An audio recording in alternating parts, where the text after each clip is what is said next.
Monica Joy.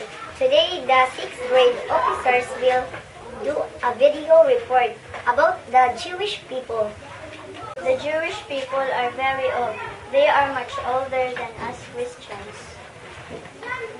The Jewish people suffered a lot. For 1,000 years, people are mean to them because their religion is different. World War II, there was a very bad man who tried to kill all the Jewish people.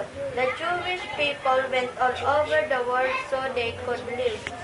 When the war was over, they made their own country. The name of their country is Israel. This is their flag.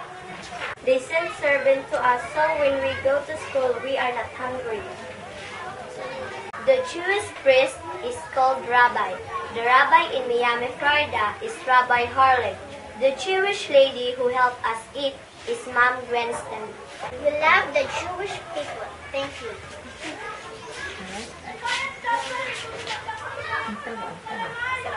Sometimes when we go to school, we have no rice to eat.